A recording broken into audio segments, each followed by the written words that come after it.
the kind who wear a tie. Button up from 9 to 5. I tried that life but said goodbye. I'm not always polite, but I get the job done. Who says that work can never be fun? I'm simply unprofessional.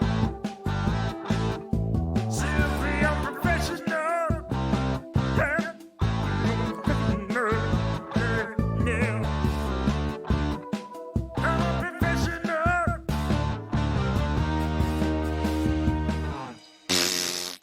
Good evening, everybody. Welcome back to another episode of Simply Professional. I'm your host, Webby. Joining us today, we got Rob. Hi, that was way too excited for you. What is happening? It was less exciting, less excitable, and more. I was trying to say it fast, and then I started to fumble over my own words, so I had to just throw it together as fast as I could to make it sound okay. And we got Donnie. Hey. And this week's topic was brought up and suggested by Donnie. Mm-hmm.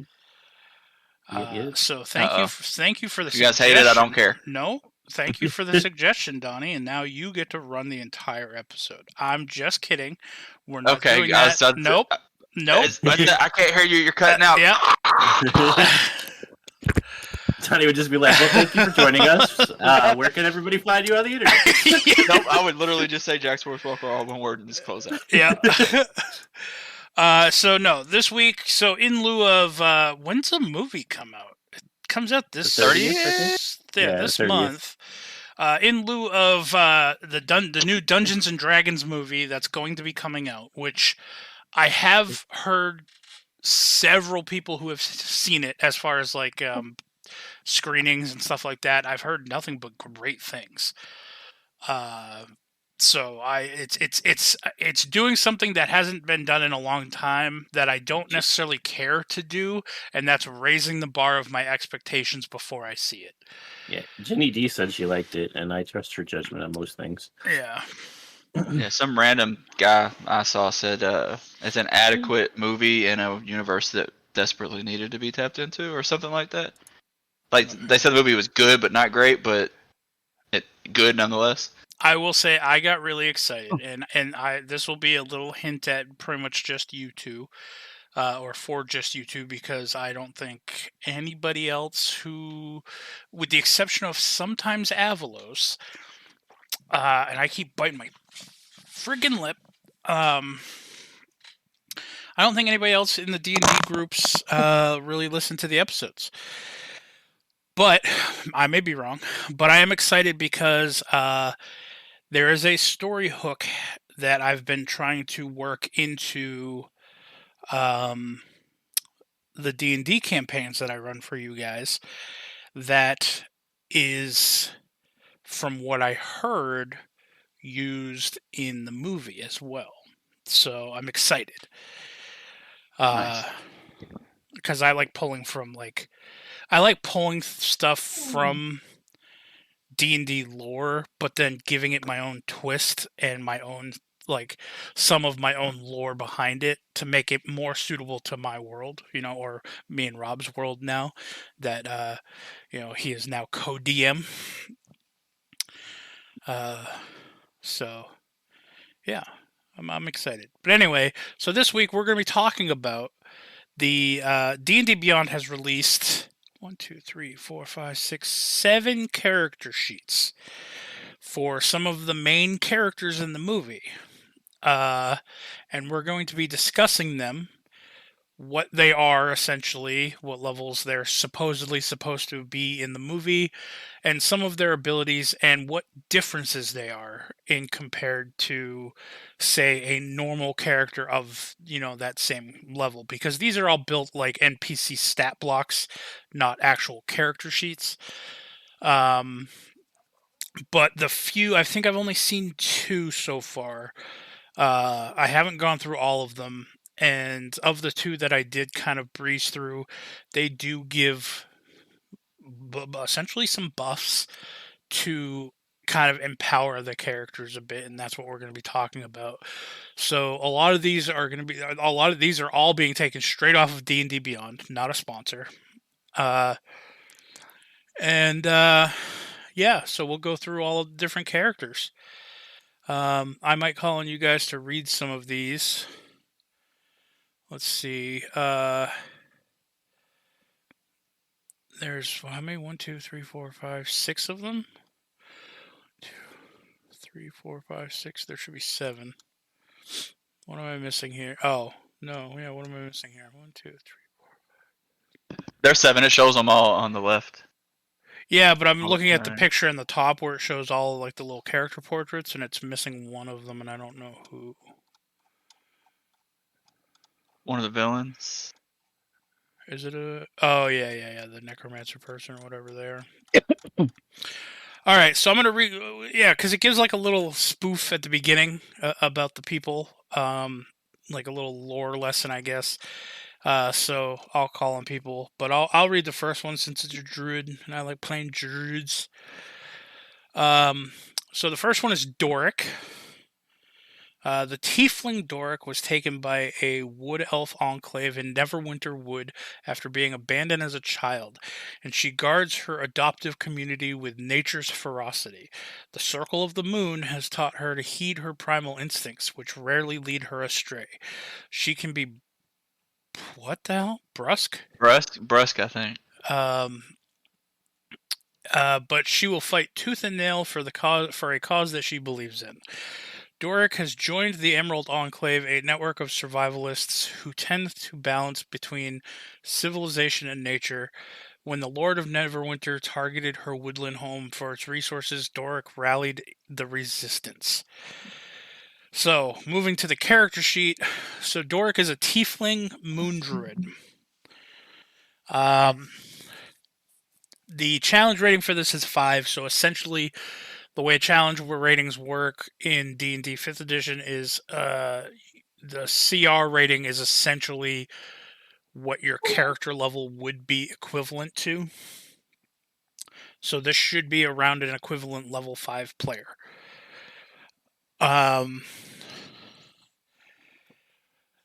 Let's see. Strength score of 12 with a +1 modifier. Dex 16 with a +3 modifier. Con 14 with a +2 modifier. Intelligence 16 with a +3 modifier. And Wisdom 19 with a +4. Charisma 10 with a +0. Good rolls. Makes me wonder if they just arbitrarily did these, or if I can't tell if these are point by. Seems high. Yeah. Seems high for a point by. Yeah. Also, they have 104 hit points and an armor class wearing leather armor of 14, which isn't going to mean much because they'll be shifting as Moon Druid into beasts most of the time. As a tiefling, saving throws, they get a +6 to intelligence and a +7 to their wisdom saves. Skills, they have a +7 to insight, +6 to nature, +7 to perception, and a +7 to survival. Pretty solid. As a tiefling, they get damage resistances to fire. They have dark vision out to 60 feet with a passive perception of 17. They know Common, Druidic, Elvish, Infernal, and Sylvan.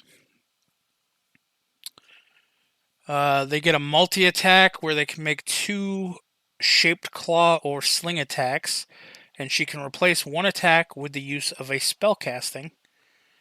Their shaped claw is a melee attack with a reach of 5 feet, +7 to hit, and it does 1d8 +4 slashing damage. The sling, +6 to attack with a range of 30 to 120 feet. And it does 2d4 +3 bludgeoning damage. Is that what a sling really does? I thought a sling did 1d4. 1d4, I think. Maybe Yeah. it's magic. Yeah. And then spellcasting, Doric casts. So this is where it's going to differ from like a player character. Obviously, a player character druid. Because this, as a NPC, they get spellcasting. Doric casts one of the following spells using Wisdom as their spellcasting ability. Spell save of DC 15. Now, instead of a normal druid player who gets the access to the entirety of their spell catalog every day and gets to choose which spells they want to take, and then they have normal spell slots. These particular characters can cast at will spells. They have Animal Messenger, Beast Sense, and Speak with Animals at will. And then 2 times a day each, they can cast Cure Wounds, Entangle, Fairy Fire, and Thunder Wave. As a bonus action, this is where I immediately saw one of the biggest differences. Change shape, so essentially their wild shape spell, or wild shape ability, I should say. Now, normally druids have the ability to wild shape 2 times a day, or 2 times per short or long rest, I should say. So technically, a player character could do it this many times. They just have to be able to get the rests. Also, a player character can usually change into a beast of a challenge rating equal to half their druid level, rounded down. Doric That's magic. a third, I'm pretty sure. What's that? I'm pretty sure it's a third, isn't it? I don't think so. I think it's. Because I don't have them on Vex yet. I don't have third on Vex yet. We're level 6. I think I get it. I think you get it at 9. Oh, maybe then. And that's moon druids. Regular druids don't even get CR ones. Yeah, that's true. So That's really strong. Doric can can change shape 5 times a day, flat, and she can magically transform into a beast with a challenge rating of 3 or less, or into an owlbear. Which I'll get into that tangent here in a minute. The rest is pretty much the same, but Doric can remain in that form up to 2 hours. She can choose whether the equipment falls to the ground or melds into and with her new form, or is worn by the new form. Because honestly, like the more I've been reading and stuff, like things like if you have a magical cloak and you turn into a bear technically can wear a cloak. Nothing is stopping a bear from wearing a cloak. It's just how it is. So as long as you can feasibly present it to your DM and argue that the animal that you're turning into could potentially wear that item, then sure. You know, I'm very lenient with that kind of thing. The only thing I might be like is if you're like, oh well, can I turn into a giant snake and wear these boots? It's like you don't even have feet. So, Yeah, I wear one on my head and one on my tail. yeah, just a double-ended boot. Just a swinging boot flying across the sky. Yeah. Doric reverts to her true form if she's incapacitated or dies. She can revert to her true form using a bonus action. While Doric is transformed, her stat block is replaced by the stat block of that form, except she keeps her current hit points, her hit point maximum. Except that she keeps her current hit points, her hit point maximum. This bonus action, her alignment, and her intelligence, wisdom, and charisma scores. Oh.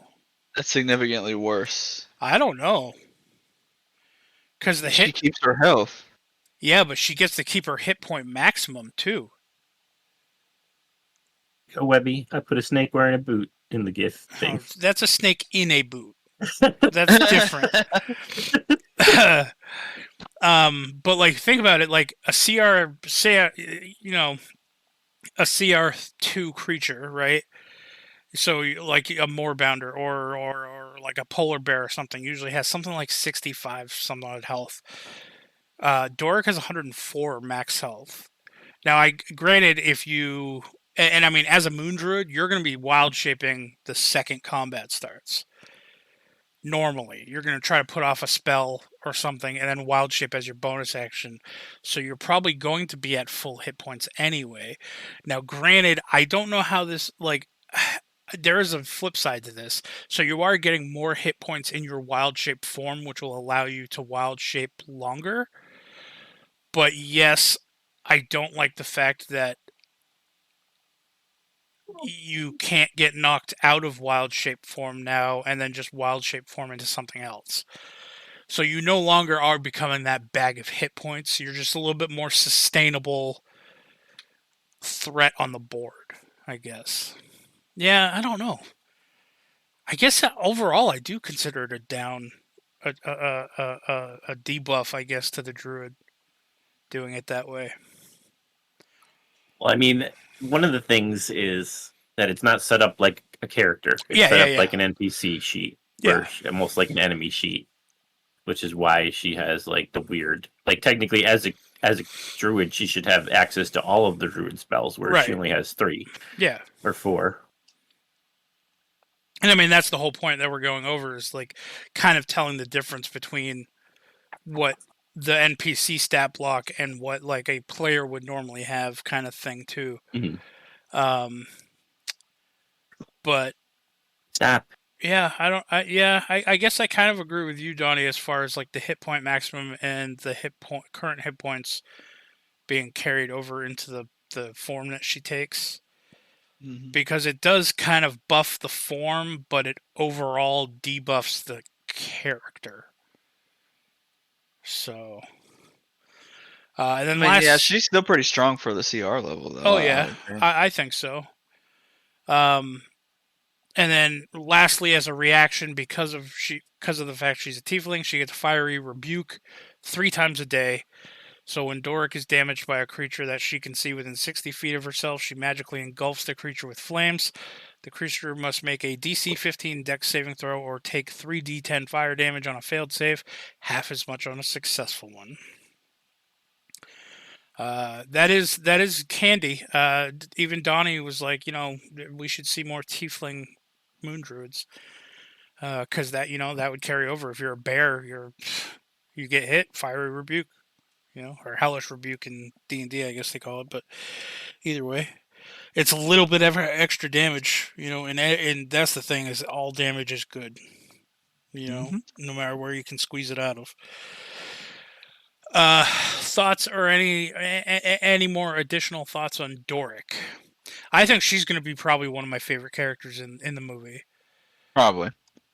I also I'll bet think she's a big dork. Just like you, Rob. you can show yourself out. Okay, bye. Okay, bye. I like the fact that she also has the ability to turn into an owlbear. That is something that... Get back on your desk. Oh, you letting the dog out? I'm letting the dog and myself out. All right. See you later, beach. So Donnie, since Rob's not here to chime in on this conversation anymore, druids were never able to turn into owlbears before because owlbears are technically considered monstrosities in the monster manual, and druids can only turn into beasts. But I never thought that made sense because, yes, I get the fact that owlbears were created by wizards and they are technically monstrosities, but they are such a staple and an iconic creature in D&D, and That's just one theory of their origin. yeah, I mean that's true. There are elves that believe that they originated in the Feywild a long time ago. Yeah. So, I mean, I know that in games that I run, and I know Rob allowed me to take the stat block on my druid, I have no problem with moon druids turning into owlbears. I truly believe that owlbears need more love. They're also very underutilized because, like, in 2nd edition, when I had to play, and we went up against some owlbears, they're vicious. And the thing is if you don't kill them, they will track you down. They are good trackers, and they will keep attacking you. Like they're not the type of creature that just kind of turns away. Unless they lose your scent somehow. But yeah, they're very, very territorial. So that was one of the big things in D&D 2nd edition was we would run into a group, like a couple owlbears, and then we'd either flee or we'd knock them unconscious, but we wouldn't want to kill them, so then we'd leave, and then we'd hunker down for camp for the night, and then we'd be attacked by the fucking owlbears that we downed earlier. So good times. Anyway. Absolutely. Any other thoughts on Doric here? No, I mean I think they did a good job of representing a movie character. I mean, I can't wait to see Now, the movie itself. have you But seen the trailer where it shows her like kneeling down or like squatting down and then going through? Is that a portable hole? I haven't really broken down the trailer too much. Okay. Well, maybe I'll have to show you that scene or whatever. But moving on, I see Rob meandering back to his desk, and I'm going to have him read the next one. So we'll just insert some Jeopardy music here, which I won't do. So you guys can all imagine it in your heads. Ugh, get rid of that snake thing. Can I delete this? Yes, I can. Ugh. Do do do do do do do. All right. Yes. Do do do do do do do do do. All right. Hello. Oh, that's so rude. Yeah. What happened? All right, Rob. So we're all done with Doric. I'm gonna have you go ahead and read Edgin Darvis. Captain Kirk. Okay. Edgin Darvis has a talent for improvisation and strategy. He's a magician and a tale teller who relies on charisma first He's rather a than what? magic.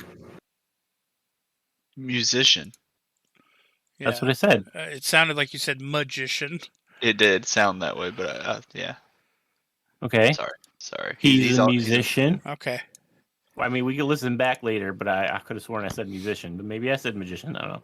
He's a musician and tale teller who relies on charisma first rather than magic or muscle to escape trouble. Once a member of the Harpers, a spy organization dedicated to protecting Faerun's common folk, Edgin has forsworn his oath and turned to thievery to support his family.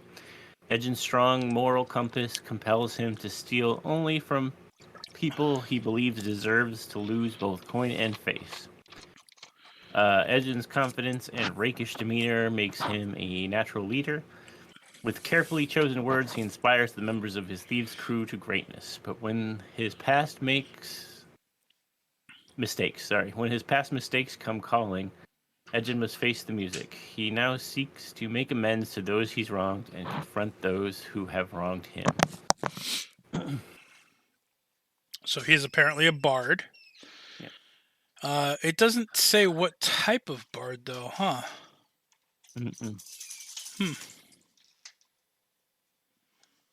All right. If you want to go ahead and go over his stat block. Sure. Medium humanoid bard, chaotic good. Armor class 14, leather armor, which is actually, I guess if he's yeah, okay, that's correct. I was like, he has a +3 dex, so he's just wearing regular leather armor with no accoutrements. Hit points 110, speed 30 feet. Strength is 14 with +2, dex is 16 with a +3, con is 14 with a +2, intelligence 14 with a +2, wisdom 16 with a +3, and charisma 18 with a +4. So Damn, he really he's got has no good- dump stats. No, yeah. he's got good stats all around. Yeah. Although I will say his highest is only an 18. Well, I mean, Doric's highest was a 19, but that doesn't increase the modifier, so. Yeah. He has a +6 to his dex saving throw and a +7 to his charisma saving throw. He has a +7 to deception, +10 to performance, +10 to persuasion, and +6 to sleight of hand. I don't understand why his deception and sleight of hand should have the same modifier, but okay. Oh no, deception is off of charisma too. Never mind. Ignore me. He must not have proficiency in the deception.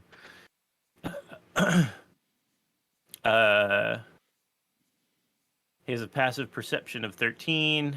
He only knows common. He's also a challenge rating of 5 with a +3 proficiency bonus.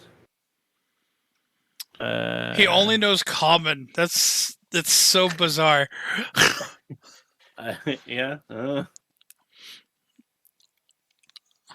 I mean, technically, like if he were a PC, he would, as a human, he should know at least one other language. Yeah. Multi-attack. Edged makes 2 reinforced loot or short sword attacks. He attacks with his loot, apparently. Reinforced loot, melee weapon, +5 to attack, 5-foot reach, 1 target. 1d8 +2 bludgeoning damage, +11 thunder damage. Or 2d10 thunder damage. 11 is the average. Short sword melee attack, +6 to hit, 5-foot reach, 1 target, 1d6 +3 piercing, plus 2d10 thunder damage. Wow. Where's he getting all this thunder damage from? I have no idea. Huh. I mean, I can understand the loot giving thunder Yeah. damage because it would be like a loud. It's him. It's him. He's But- electrifying. Oh, Right. shit. Yeah. Most electrifying part in sports entertainment. Well, I'll let it go, Donnie, but thunder damage is not lightning damage. Okay, Thunder then damage is it's sound music damage, because he's hitting you with a damn lute. I don't know. Well, that's what I was saying, but it also his short sword also does the damage, so I don't understand that part. Disorienting words. Edged magically taunts up to 3 creatures he can see within 60 feet of himself. Each creature must succeed on a DC 15 Wisdom saving throw or take 3d6 psychic damage and have disadvantage on their next attack. Roll if it is made before the start of Edgin's next turn. Webby, that's pretty awesome idea for some bards. Yeah, Giving that them doesn't have a let them limit, target like, more than one person. He can do that every turn? Jesus Christ. Yeah, that is a little broken. Maybe Thorn can have it. Spellcasting. Edgin casts one of the following spells using Charisma as a spellcasting modifier ability. Spell save DC of 15. At will, friends, and message. 3 times a day, charm person, disguise self. And once a day, suggestion. Reactions. Inspiring words 3 times a day. When a creature Edgin can see within 60 feet of himself fails an ability check, an attack roll, or saving throw, Edgin grants that creature magical encouragement. The creature can roll a d8 and add the number rolled to the total, potentially turning a failure into a success. So basically that's Bardic Inspiration, but as a reaction instead of just a normal action. Yeah. He's So, pretty solid. so I just went through and I really quickly breezed through some of the bard colleges to see if anyone, if any of them had anything like that disorienting words thing, and I couldn't find anything. So I don't know if they're even basing this off of a college, pre-existing That's probably college. why they didn't give him a specific bard type. Yeah.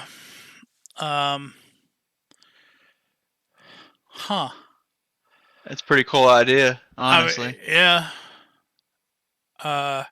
He definitely seems like, I don't know, for somebody who it doesn't like to get into, melee or combat in general, who supposedly likes to use their words to get out of their troubles first, he seems capable of holding his own, I feel. He doesn't have any kind of AC boost though, does he? Nah, That's But gonna hurt. but I mean, he's got a pretty decent amount of hit points, and he does a lot of damage for just his regular multi attacks. I want him on my team. I'll say that. Because Disorienting words alone. you're looking at an average of 2d6 plus 6 and 4d10 every round of damage. That's an absurd amount of hit points for that level too. Yeah.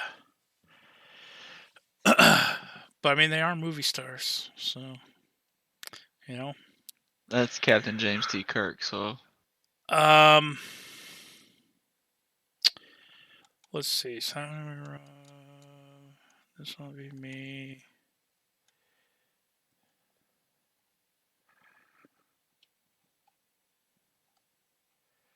Yeah. All right. Any other things about Edge and Darvis that we want to discuss? Anything seem a bit overpowered, underpowered? Yeah, like I said, disorienting words doesn't have a limit listed, so you could just use it every turn. yeah, that's a little broken. That probably should have a limit. But I mean, it is an But- action to do it, though, too. It's an action to do an AOE that also debuffs the people hit with the AOE. Yeah. That's pretty good. I would do that every turn. Like I would not bother doing anything but that every round. Yeah, and it also does 3d6 damage to 3 targets. And then he still gets to do inspiring words as a reaction, so he literally can disorienting words the whole round. I want this dude on my team. But okay, so it is up to 3 creatures, which is fine, but they have to succeed on a relatively low wisdom save, and they don't take half damage. So it's either That's not low for level 5, is it? I mean, 15 is still it's. I'd say for level 5s, it's probably middle ground. It's not hard, Fair. So you're looking at 3 people, and say every other turn, 1 misses one to round, 2 misses the next round, 1 misses one round, 2 misses the next round. They're not taking half damage on a successful save. And they don't get the disadvantage. So, I mean, That's fair. It's fair. It's all or nothing, basically. Yeah, it's a save or suck ability, which I'm not a fan of the save or suck ability. I would use this one every single round, though. Yeah, I legit. mean, but that's technically it's a cantrip. I guess it's a cantrip because that's what all cantrips are like. It's This it's is a strong damaging you can use cantrip. it. You if can it use hits, them every bro. turn, but then if you pass, you take no damage. So yeah, basically it's an OP cantrip, basically a little bit. I OP like cantrip. it. Honestly, for the role, I would love to play a bard that had that. Yeah. All right. So Rob, I'm gonna have you read the next one as well. Okay. Oh, I like your order there, Webby. I know what you're doing. Forge Fitzwilliam. Forge Fitzwilliam is a con artist who manipulates others with lies and flattery. The audacious criminal has left a trail of broken promises and false identities along the Sword Coast. He conceals flexible morals and a ready dagger behind his winning smile. Forge enjoys the finer things in life, particularly when they result from his own cleverness. Decades of heists and cons have slaked his thirst. In fact, his ambitions only grow... Oh, haven't slaked his thirst. In fact, his ambitions only grow grander with time. I will say I am excited not only for a D&D movie that is going to be not the old D&D movie. Granted, okay, the old D&D movie, I still liked it. It wasn't, I mean, it was bad, but it was bad in a funny way, I think.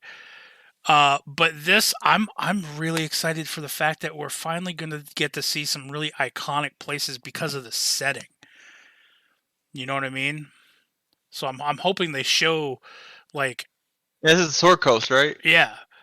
So I'm hoping that they show some like iconic places or like shots of like these important cities from outside so we can see what they look like. You know what I mean? Yep. All right, continue, Rob. Okay, Forge Fitzwilliam, medium humanoid, neutral, evil. Armor 17, disarming charm, whatever that means. Hit points 110, speed 30 feet. Strength 11 plus 0, Dex 14 plus 2, Con 13 plus 1, Intelligence 15 plus 2, Wisdom 17 plus 3, and Charisma 20 plus 5. Saving throw is Dex plus 5, Intelligence plus 5. Skills, Acrobatics plus 5, Deception plus 11, Investigation plus 8, Persuasion plus 11, Sleight of Hand plus 5, Stealth plus 8. So this guy's a talker for sure. Yeah. I like this guy as a villain already. Passive Perception 13, Languages, Common, and Thieves Can't. Challenge rating 8, Proficiency bonus plus 3. Hold on, before we move on, can we just say, this just reminded me, Mr. Edge and Darvis here, who has a Thieves crew, doesn't even know Thieves Can't. Nope. Okay, continue.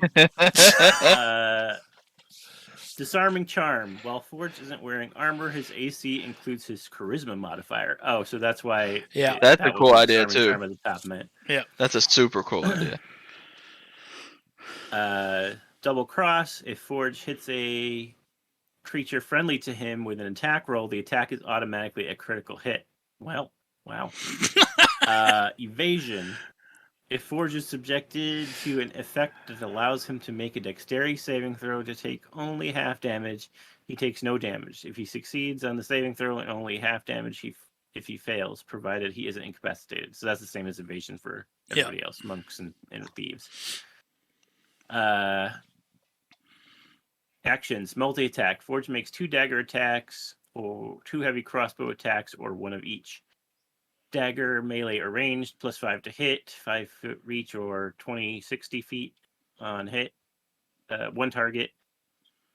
1d4 +2 piercing damage, plus 7d6 poison damage. All right, and so target is poisoned until the end of their next turn. So There's no save against that poison. No. It just gives you the poison condition. Heavy crossbow, +5 to hit, range 100 to 400 feet, 1 target. 1d10 +2 piercing damage, plus 7d6 poison damage. Hit or miss if the target is a creature. It has disadvantage on the next attack roll it makes before the start of Forge's next turn. Bonus actions. Cunning. Forge takes the dash, disengage, or hide action, and he gives himself advantage on the next attack roll he makes before the end of his turn. Well, that's a very overpowered cunning action. Reactions. Uncanny dodge. Forge halves the damage he takes from an attack that hits him. He must be able to see the attacker. So I'm guessing he's a rogue. Mm-hmm. Looks like. And I'm guessing that's essentially what the 7d6 is going to be, and I think that's his sneak attack probably. But it's just added into the weapon damage. Maybe he just always gets it. This one's pretty broken. Yeah. And I mean, he's a higher CR than everybody else, too. And I will say the other ones with the lower CRs were also getting multi-attacks that they wouldn't typically have, too. So they're deceptively stronger than the CR would suggest. Yep. I like this type of villain, I think. And especially with that double cross ability, you automatically, if you see that as a DM and you're reading the stat block and you see that, you automatically want to insert this person to befriend the party and then turn against them at an inopportune time, because you're going to get that automatic critical hit and then it's going to cause a bunch of shit. And then you know that this guy's probably going to fucking run away at some point, and then the party's going to be left to deal with whatever the outcome is after that. You know, I really like this stat block. Yeah, I do too. Rob, I like both the villains so far. Rob, I will say if we as DMs in the same world wish to utilize any of these stat blocks but change the names around, we're gonna have to discuss who gets what. That's all I'm gonna say. Okay. Because I know we like drawing on things that we like and utilizing things that we like. Hence Slime Show. All right, so I'm gonna read the next one. Holga Kilgore. Holga Kilgore is a member of the Uthgard Elk tribe, and her strength and scowl conceal a generous heart. She's a woman of few words who lets her actions and punches speak for her. A fearsome combatant when her ire is up, Holga wields anything that comes to hand, from weapons to snacks. Her unwavering loyalty makes her a fierce defender of allies, particularly her best friend Edgin. After Holga was exiled from her clan, she wandered unmoored and craving connection. Now that she has forged a new home with Edgin and his band of thieves, she won't lose another family without a fight. Honestly, okay. Very likable. Yeah, before I even get into the stat block, that is the type of character I love to play. Because, like, you get some people who want to make these backstories and, like, automatically when you're reading them, it's like, this is going to be difficult. Like, first off, why would your character, party up with these people? Why would these people want to party up with your character? Things like that. I like making somebody, especially people simplistic like barbarians, who are just, their biggest thing is their loyalty. They just love the people that they're with, and they're extremely loyal to down to a fault, because it's so easy to play that way and just be like, the party won't ever want to get rid of you. You're a frontline fighter who's going to try to protect them at all costs, and it gives your character a good reason to stick around, a very simple reason to stick around. I really love this character already without knowing much about them. So Holga Kilgore is a medium humanoid, chaotic good. Armor class is 15 with unarmored defense. I'm guessing she's a barbarian. I feel that way also. Hit points 120. Speed 40 feet. Strength a 19 with a +4. Dex 14 with a +2. Con 16 with a +3. Intelligence 11 with a +0. Wisdom 16 with a +3. And Charisma 13 with a +1. No negatives on any of these people. Saving throw: Strength +7, Con +6. Skills +7 to Athletics, +4 to Intimidation, +3 to Nature, +6 to Survival. Damage resistances: Lightning, granted by the Dark Steel Great Axe. Senses: Passive Perception 13. Languages: Common and Halfling. All it says is a medium humanoid. Is she a halfling? I think so. I thought she was a human. She might be. I think she's a halfling. Wow. Challenge rating 5. Proficiency bonus is 3. Reckless. At the start of her turn, Holga can gain advantage on melee weapon attacks during that turn, but attack rolls against her have advantage until the start of her next turn. So reckless attack from barbarians. Special equipment. Holga carries a dark steel great axe, a magic weapon that grants her resistance to lightning damage while she carries it. Unarmored defense. While Holga isn't wearing armor, her AC includes her Constitution modifier.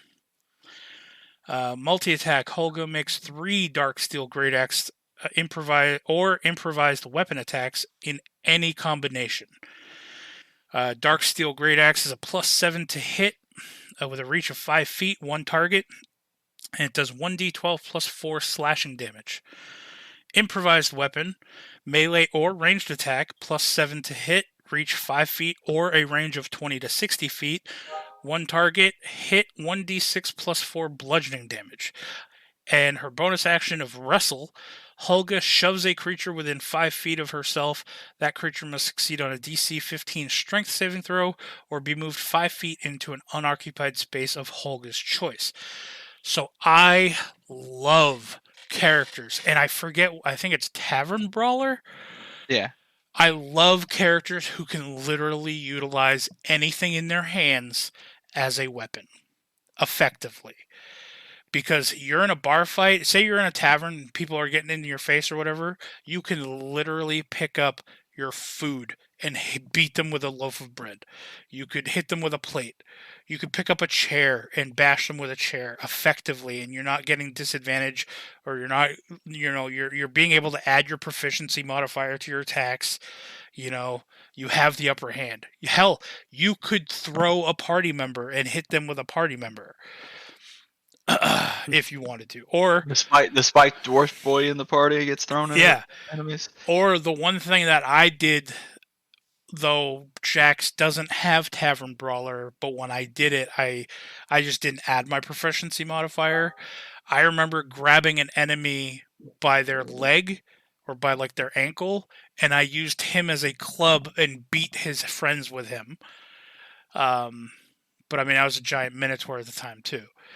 So, and Goose let me get away with it. But there's something just so, what's the word? Fulfilling about grabbing an enemy and beating another enemy to death with him and causing,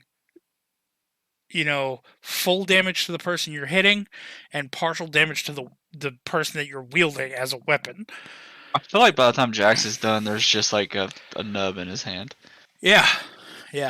So and it's no surprise. Everybody who knows me, anybody who's played D&D with me, my favorite types of characters are your in-your-face barbarians. I love barbarians. They have a very special place in my heart. In all honesty, I did say Doric was probably going to be one of my favorite characters. I think Holga is going to be my favorite character. Out of all of them so far. What do you guys think of Holga? Very likable. Probably gonna be funny as shit. To be honest, when I looked at her picture, the way the lighting is here, I thought she was an orc or a half orc. Oh yeah, because of the coloration and stuff. Yeah. Yeah. And I was like halfling. I'm like halfling.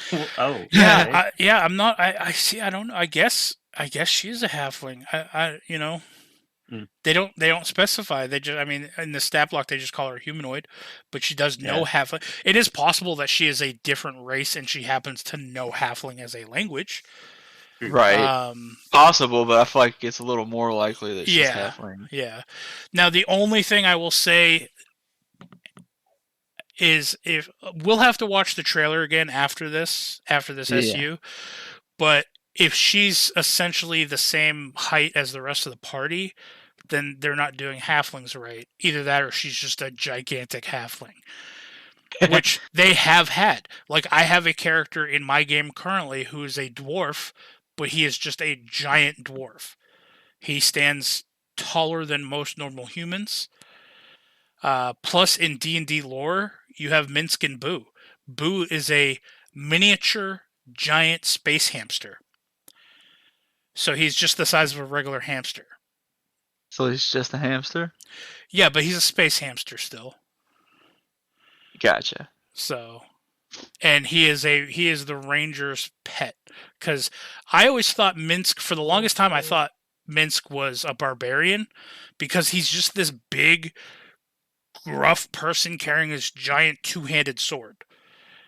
And I always thought he just had this pet hamster that, like, his main thing was, like, go for the eyes, Boo, and then Boo would, like, leap at an enemy and start scratching at their eyes. I always thought he was a barbarian. Nope, he's a ranger.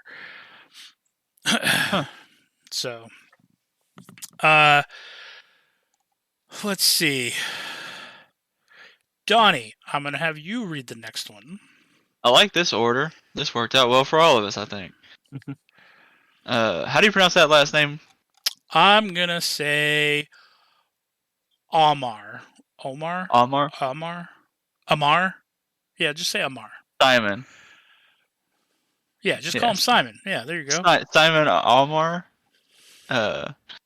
suffers under the weight of his family name, though he is a descendant of an No elf. one can pronounce it. Yeah. Yeah. God damn it, Rob. Yeah. Bonus XP for Rob. Bonus XP for Rob. That was good. This is why he's my favorite character. The next sentence. Though he is a descendant of an elf and the legendary wizard Elminster, that last name.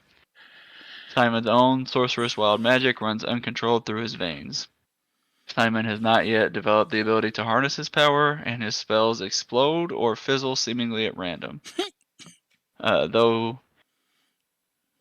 Though he's dogged by doubt, the brave young mage has earned his place in Edgin's crew. He performs best under pressure, instinctively unleashing his magic in dire moments. How he will continue to unlock his potential and what he will do with his volatile gift are yet to be seen. This should be interesting. We have fun with these in the game as it is. The wild mages. Yeah. So he's a medium humanoid sorcerer, chaotic good. Armor class is 12, 15 with mage armor, 99 hit points, 30-foot speed. First negative. Oh shit, yeah. And I approve. He has a 8, which is a -1 modifier in strength. 14 dex, that's +2. 13 con, that's +1. 16 intelligence, that's +3. 12 wisdom, that's a +1. And 17 charisma, that's a +3. That's fairly high for well, he's a sorcerer. Never mind, I thought he was a wizard. Saving throws, he has +4 constitution and +6 charisma. As far as skills, he has +6 arcana, +6 deception, +6 history, +6 religion, +4 survival. He has dark vision out to 60 feet, passive perception 11, He speaks Common, Draconic, and Elvish. He's a CR5 with a proficiency bonus of a +3. He has Fey ancestry. Simon has advantage on saving throws he makes to avoid or end the charmed condition on himself. And magic can't put him to sleep. So that's basic for elves. Mm-hmm. Special equipment. He carries a bag of holding, 2 pairs of sending stones, and a deathly token, which is covered under his spellcasting ability. Wild magic. When Simon takes 20 or more damage from a single source or takes damage from a critical hit, he must roll on the wild magic surge table in the player's handbook. That's cool. Scary. Could make bad worse. Mm-hmm. As far as actions, he has a multi-attack. He makes 3 quarterstaff or chaos bolt attacks. He can replace 1 attack with 1 use of spellcasting. That's very good. Quarterstaff melee weapon +2 attack to hit. 5-foot reach. I fucked that all up. I know. No. I'm laughing at the next thing. The damage. Go ahead. Huh? Oh, I got you. Damage is a 2. It's a 1d6 -1 Yeah. bludgeoning damage, or 3 1d8 -1. Really? If he uses it with 2 hands. Okay, that's with 2 hands. +11 force damage. Oh, it adds 11 force damage. Yeah, 2d10 force damage. But Okay. still, I mean, other than the force damage, you're not going to want to be... This guy is not going to want to be using his quarterstaff ever. I mean, he has I don't that know. negative to strength, that's why. So, even though... Yeah. Why doesn't he use it with his dex? Because the quarterstaff is versatile. Right? Yeah. Or, I mean, He it's... he should, no, theoretically. versatile means he can use it with 1 or 2 hands. A quarterstaff is finesse, though, too, right? No, Maybe. only No? monks can use it with dex Oh. instead. Gotcha. Oh, monks are the reason I thought other people could. Either way, this guy should just be sticking with chaos bolts. Oh, for sure. Speaking of, Chaos Bolt. It's ranged spell attack +6 to hit, 60-foot range, 1 target. On a hit, it's 14 2d10 +3 damage of a random type determined by rolling a d8. 1 acid, 2 cold, 3 fire, 4 force, 5 lightning, 6 poison, 7 psychic, 8 thunder. That's pretty decent Mm-hmm. to do 3 times in a turn, or 2, and then still cast one of his spells. Yep. Spellcasting. Roll a d6. On a roll of 1, Simon must roll on the Wild Magic Surge table in the player's handbook. On a roll of 2 or higher, Simon casts one of the following spells using Charisma as a spellcasting ability. His spell save DC is 14. Not great. At will, he can use Mage Hand, Minor Illusion, Prestidigitation, Speak with Dead. Simon must be holding his Deathly Token to cast Speak with Dead. 2 times a day, 2 times a day each, he can cast Fog Cloud, Mage Armor, Magic Missile, Spider Climb, and once a day each, Bigby's Hand and Major Image. Then he gets reaction, Sheltering Shield 3 times a day. When Simon or another creature he can see within 10 feet of himself would take damage, he conjures a shimmering 10-foot radius sphere of magical force centered on himself. Creatures inside the sphere have resistance to the damage that triggered this reaction. That's a really cool reaction. That is very cool. Like, very, very cool. So I have one good thing, one bad thing about this character. One good thing, that fucking reaction. Damn. Yeah. The one bad thing, 2 uses of magic missile is not enough.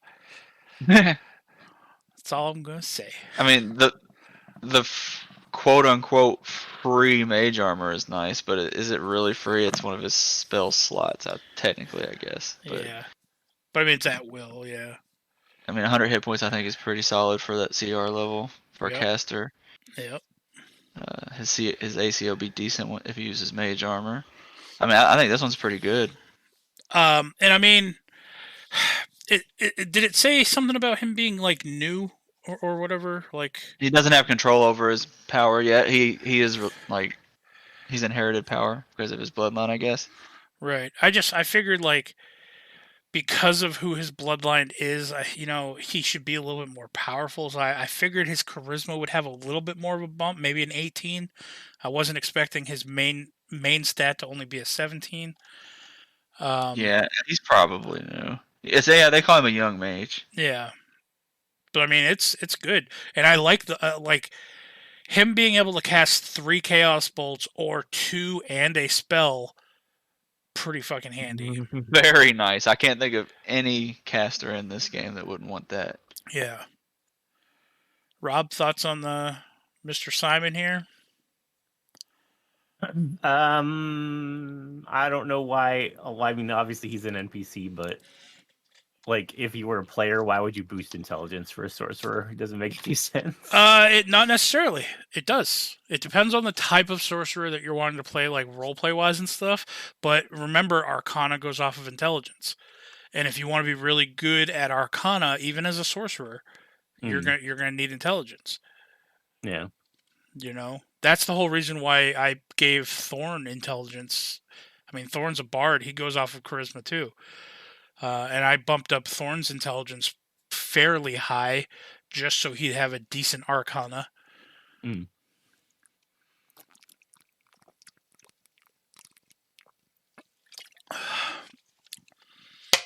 I don't know why Well, like you he. said. I don't know why he has.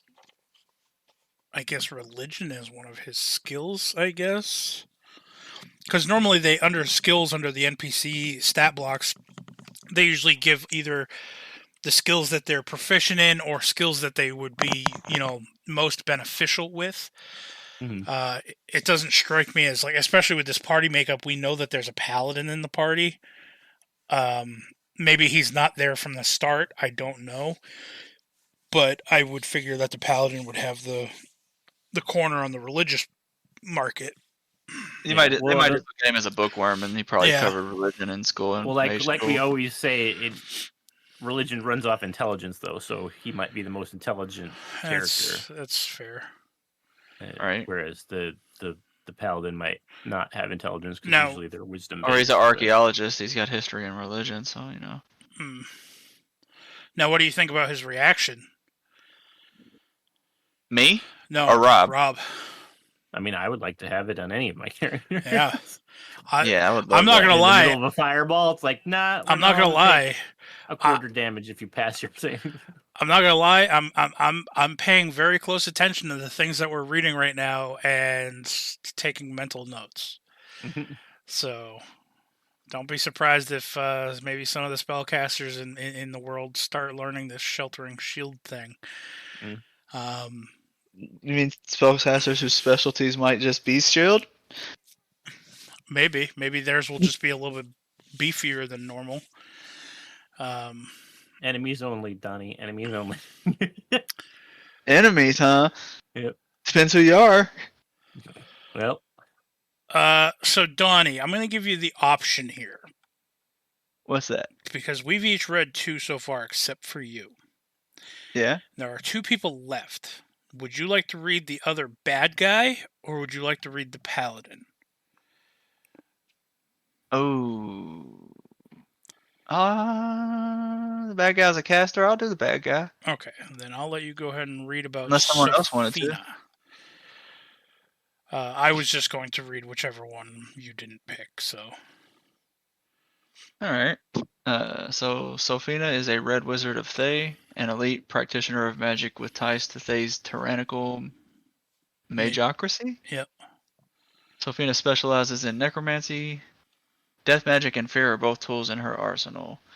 As red wizards are shunned outside Thay, Sophina conceals her affiliations and coldly rebuffs any who seek her friendship. A canny operator, she has patiently moved her pieces into place, and her grand designs now begin to take shape. She has really cool character art. Red scarlet roses and black smoke, and she's drinking out of a horn flask. That's what I'm going to say that is. She's not No, really. that's a horn. It's a horn flask. She's drinking. No, it's Like- literally it's a horn that you blow into, I think. She's drinking lean. Okay. She's drinking it Red Bull. looks like it used to be a horn of a Red devil Bull! or It's a Red devil Bull. of some kind.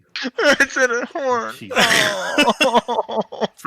A horn from a Red Bull. I gotta go. Yeah. I gotta go. Somebody else can do this. Alright. Anyways. Sophina, medium humanoid wizard, neutral evil. She has an AC of 14, a magic robe that makes it 7. No. AC 14 with her magic robe, 17 with mage armor. 161 hit points. That's beefy. Yeah. 30 foot speed. She has 12 strength. That's a +1. 14 dex. That's a +2. 18 constitution. That's a +4. That's why she's so beefy. 18 Yeah. con. Yeah. That's really good. She's Smart good. wizard. Yeah. 20 intelligence +5. And literally smart. 14 wisdom. That's a +2. Ooh, another negative. And this one Yep. makes sense. Yep. 8 charisma, which is a -1. I thought we all decided that spellcasters need a 0 or 0 modifier in con. Isn't that what Apple taught us? Yeah. I think Apple taught us we don't do that. Sorry, Apple.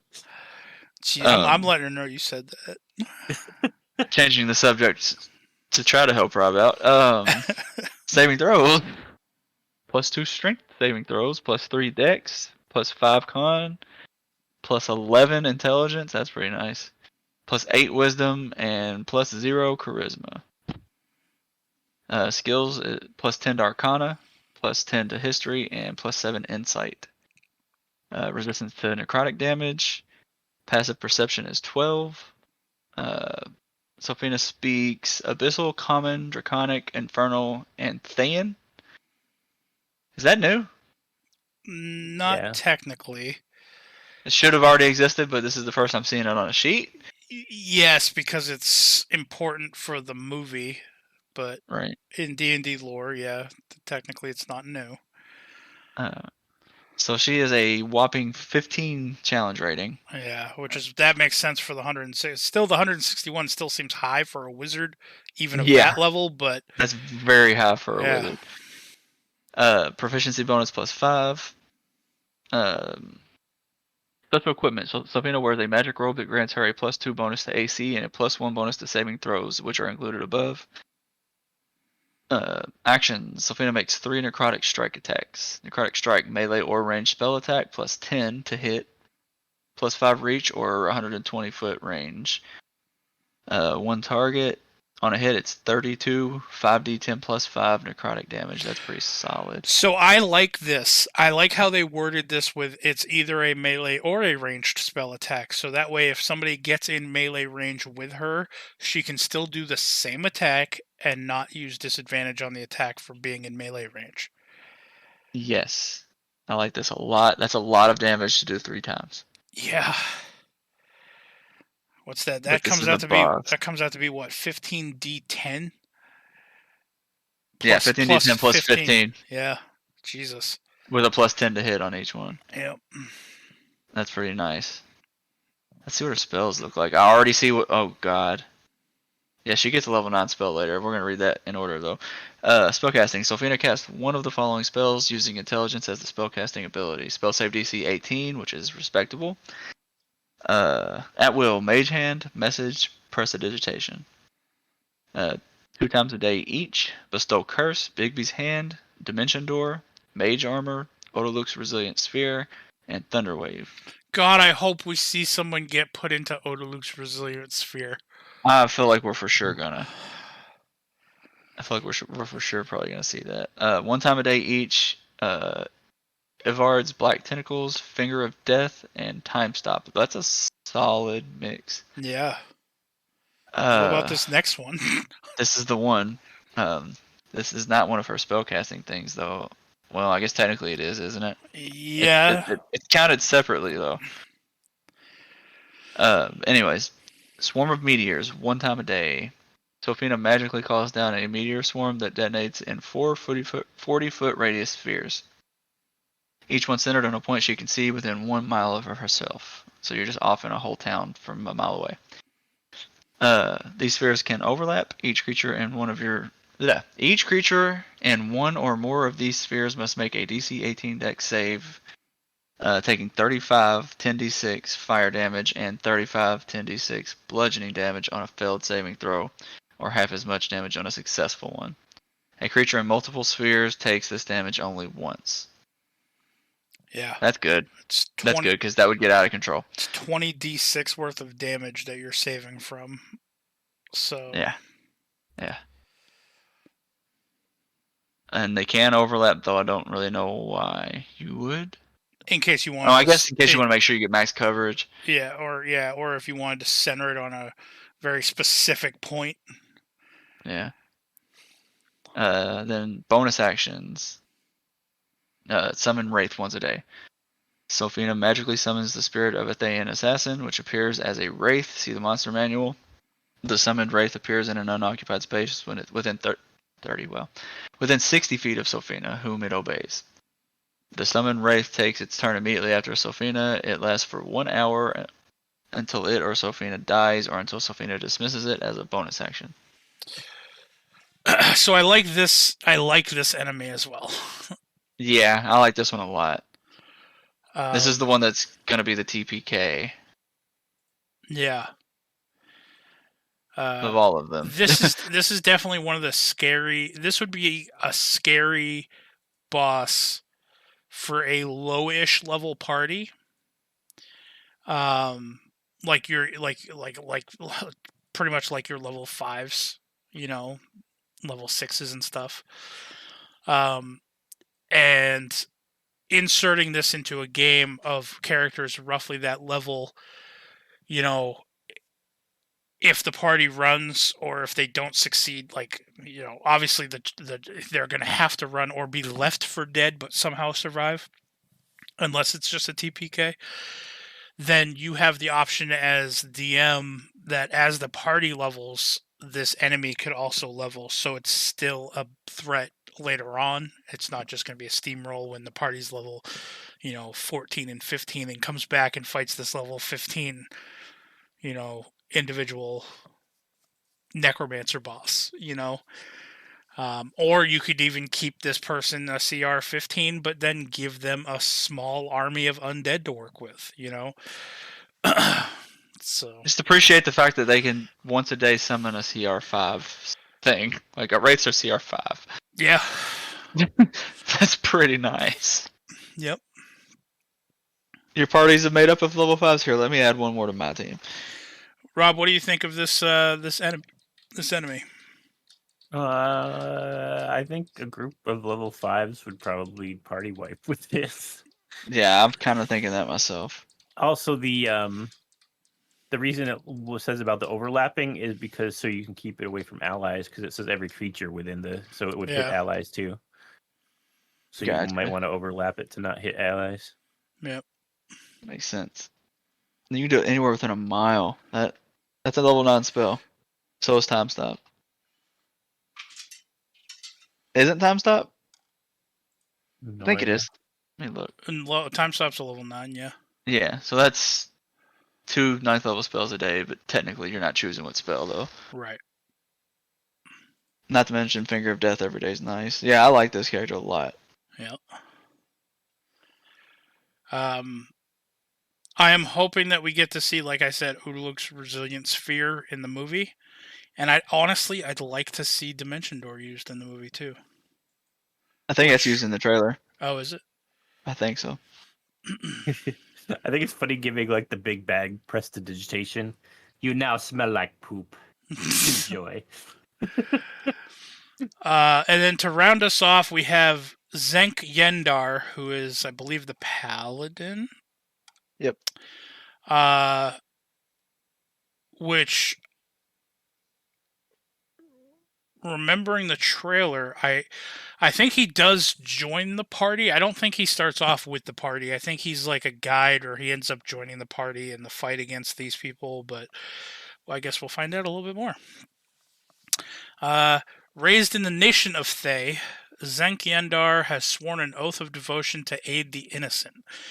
Every inch the knight in shining armor, he thrives when inspiring goodness in his allies.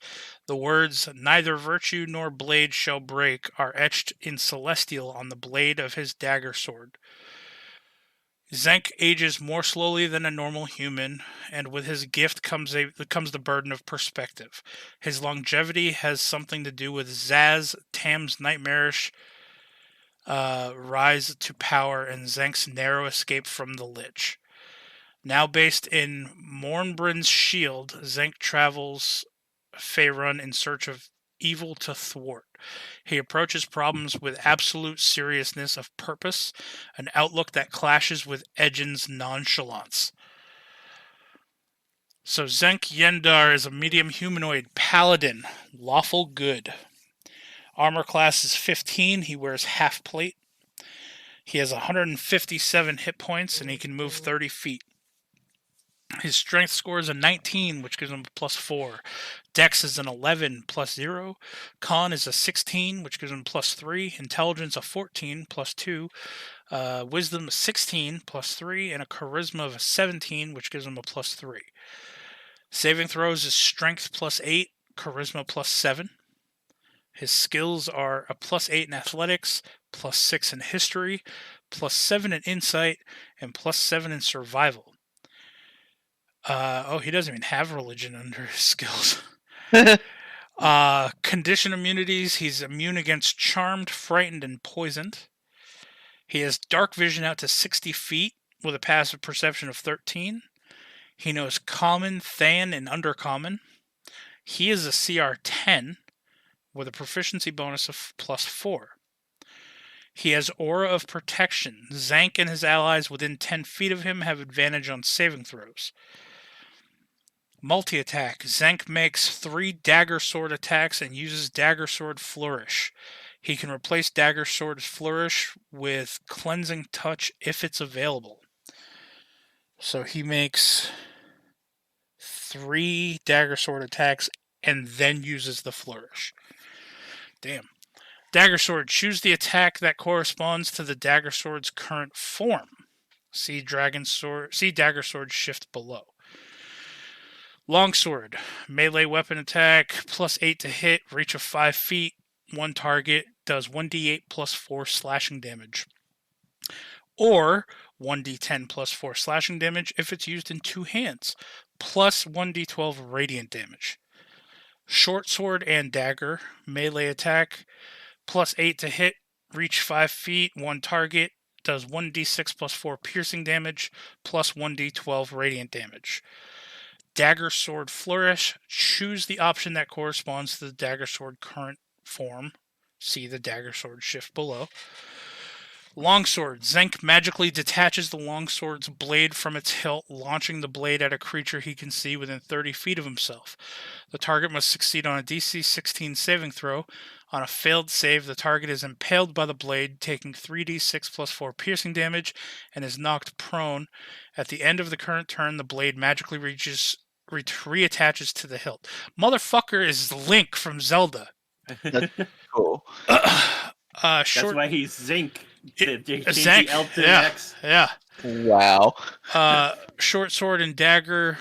Zank lashes out with both weapons. Each creature of his choice within 10 feet of him must make a DC 16 Dex saving throw. On a failed save, the creature takes 2d6 piercing damage and has disadvantage on attack rolls until the start of Zank's next turn. That's so good. On a successful save, the creature takes half as much damage and suffers no other effect. That is so good. That's each creature of his choice within 10 feet too, huh? Yeah. So everything surrounding him, and he does it on top of his multi-attack. So his multi-attack, he gets 3 attacks with either a longsword or a short sword and dagger. And then he gets to either do a ranged attack with a longsword or an AoE attack with his short sword and dagger. Depending. Or the cleansing touch thing. Or he gets cleansing touch if it's available, which is cleansing touch once a day. Zank touches a creature within 5 feet of himself. The target magically regains 6d8 hit points and gains the benefit of lesser restoration. As a bonus action, Dagger Sword Shift. Zank changes the form of his dagger sword, choosing one of the following forms: a longsword or a short sword in one hand and a dagger in the other. I like this guy. Yeah, I do too. That cleansing touch is pretty nice too. Well, I mean, cleansing touch is just the lay on hands, but it also gives hands. it also gives does them lesser restoration. Yeah. Yeah, but lay on hands can do lesser restoration too. Oh. If you use 5 points of it, it removes status effects and stuff. Doesn't it only remove a poison or a disease? Yeah, that's what lesser restoration does. It does a little more. You can hover over it. Blind, deafened, paralyzed, or poisoned. Yeah. I mean, I would definitely use it for like the paralyzed Or- effect. Or diseases. Let's double check the lay on hands.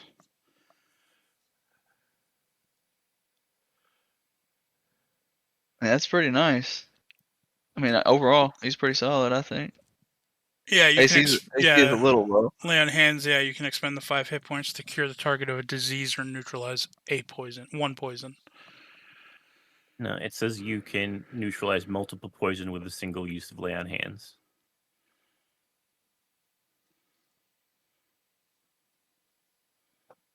Yeah, expending hit points separately for each one. Yeah, but you still only need the one touch to do as many poisons as you want, as long as you have the hit points. Right. I'm just saying it's like a quicker version of lay on hands that you can only use once. Like you can't break it up like you can in a regular paladin with lay on hands. Yeah, I get that, but I mean, well, that's the thing is so like that's the trade-off, right? Is so this guy only gets to do his once, as opposed to being able to break up his healing pool. But he's getting a better additional effect than just being able to cure a disease or a poison, because now you're able to cure paralysis, deafened, blinded. So, I mean, mainly it's the paralysis thing that I think would be the most useful out of all of that.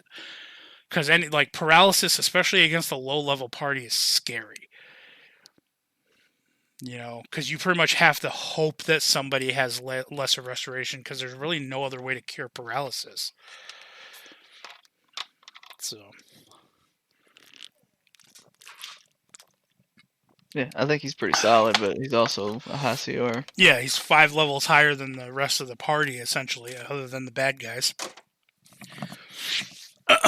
So out of all these guys, well, let's say out of all the good people, Rob, who are your favorites out of the people that we've read, and who are you most looking forward to seeing in the movie? I mean, I like all of them. The one that I like the most, obviously, probably the Bard. I'm partial to Bards, so. That's why I had you read that one. Mm. Are you looking forward to most to seeing him in the movie? Yeah. Yeah, I guess. Donnie, what about you? Visually, I can't wait to watch how the druid stuff plays out. Personally, probably my favorite stat block we've read is Sophina, but I'm very excited to see Simon's magic too. Okay. Mostly for the caster stuff, not typical me stuff. Yeah. I think I'm on board with. I'm really excited to see Doric on screen. Shifting into different beasts and such. And I love Holga. I don't know, man. I got a soft spot for barbarians so much. I want to replay a barbarian now. And I gotta say, all the actors are pretty awesome too. Yeah, I like the choices that they made for the people. So, but yeah, so those are the stat blocks for the main characters in the upcoming D&D movie. Oh, is it Honor Amongst Thieves? I think is the name of it. Coming out the end of March. Rob, do we have a science corner this week? We sure don't. I did read something that was interesting a little while ago, but I don't remember what it was. I mean, if not, I have a science corner. Deadly fungus that's getting more and more. It's kind of like we're gonna end up with the Last of Us. No. What? No. Okay, there's not a deadly fungus. That's fantasy. Okay. It can't possibly be real, unlike space ice giants. Mm-hmm. That's all I'm gonna say. So what's this deadly fungus, Rob? Where is it? What's it do? You can't just drop something like deadly fungus in the science corner and then not tell us more about it. Here, I'll send you guys a Trying picture on my to look phone. it We up. can see if this is it. Where are you sending this picture? Kidding. Oh. Never mind. Bad joke. Oh. Never mind. Yeah, you It's should get over. that. You should It's get that good. checked out Never mind. by a medical professional. Now everybody listening thinks I've got fungus foot. Oh, I didn't think it was on your foot. Toe? Foot? Sure. Anyways. Rob, where can they find you? What? No. No? That's Can not we where. just That's stop not now? where we're at yet. We don't stop now? That's not where we're at yet. He's doing science corner. I know. Unless you want to wait and do your have it more prepared next week. Deadly fungal infection spreads at alarming rate, CDC says. Fungus type of yeast called Candida, it looks like Canada auris, or C. auris, can cause severe illness in people with weak immune systems. The number of people diagnosed with infections, as well as the number of those who are found throughout screening to be carriers, has been rising at an alarming rate since it was first reported in the U.S. Researchers from the Center for Disease Control and Prevention reported Monday. So basically, it's a fungus that will live in your bloodstream, and even if you recover from the sickness of it, which it's kind of it mostly only will kill people that already have medical issues. Oh, good. Like so I'm off. That's nice. But the fungus can be found on the skin and throughout the body. It is not a threat to healthy people, but 1/3 of the people who become sick with it die. So kills 1/3 of the people that get sick. But it's lives in your bloodstream forever. Apparently, they don't think that they can get rid of it, even if they use antifungals. Like it becomes dormant, but you'll have it forever. Damn. Yeah. All right. It says most concerning is the increasing numbers of funguses becoming resistant to common treatments.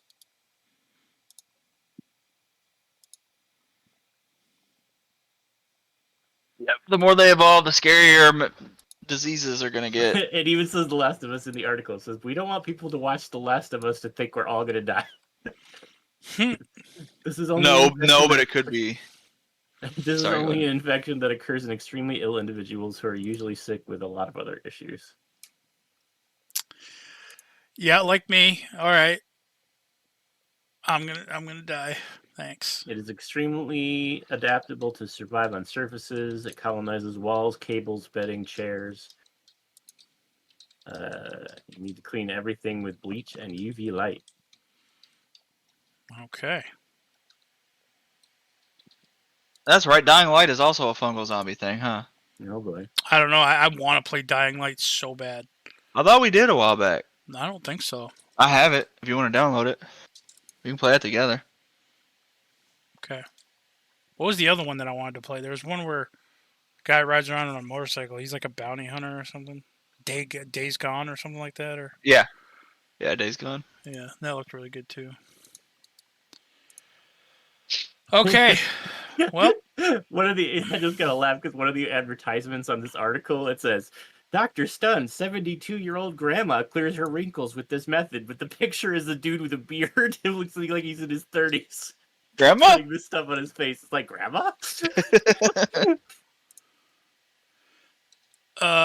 real quick before we log out here or end the stream, they're making another hold on, they're making another live action Street Fighter movie. Oh shit. I don't know. I don't know. The first one scarred me so badly. I don't know if I want to see another one. Anyway, so okay, That was Van Damme. that was the one where Van Damme played fucking The character he looks nothing Guile, like. yeah, Guile or whatever, the American fucking soldier. There you go. That was supposed to have a huge flat top. Yeah. Yeah. The dude that played Bison was solid, if I remember right. Yeah, he was the one who played Gomez from the Addams Family. The dude that played Damien Dark would be a good Bison, or has he already played him? He looks like. Yeah, Was he Bison? I don't know. Talking about Damien feel like Dark he was. from like Arrow and stuff. Yeah. Yeah. I'm not sure. All That right. might have been the first thing I ever saw him in. Well, with that, we're gonna log out, or we're gonna sign off here. It's been an hour and 25. This was a really good topic, Donnie. I'm glad you brought this up. I'm glad we were able to record it. Thanks. And so, with that, we have Science Corner. Rob, where can people find you on the internet? You can find me on Twitter at Confessor_X and on Twitch at twitch.tv/ConfessorX. And Donnie, where can people find you at? Can you hear my smile? Yeah. You can find me at. Playing the outro music, so you better hurry up. Are you pooping? What? Yeah, you can follow Donnie on at Are You Pooping Yes. on Twitter. That's my Twitter. You can find me also on my second account. No, just kidding. Go ahead, Webby. As always, everybody, thank you for listening. You guys can follow me on Twitter at JacksForceWalker, all one word. On Twitch at DM Webby. And on eBay at Hunting Down Devin for Hugs. Thank you, everybody, and fuck Booster Gold. Oh, Booster Gold. Play the outro one more time for you all. I really thought Donnie was going to go through with giving my Twitter account thing again. Oh. So I played the outro music as he started to talk, and I blasted it at full volume to try to drown it out. So now they get the outro twice with us just shooting the shit over the second one. Cool. Da da da. Da da da da da. If you guys ever start editing,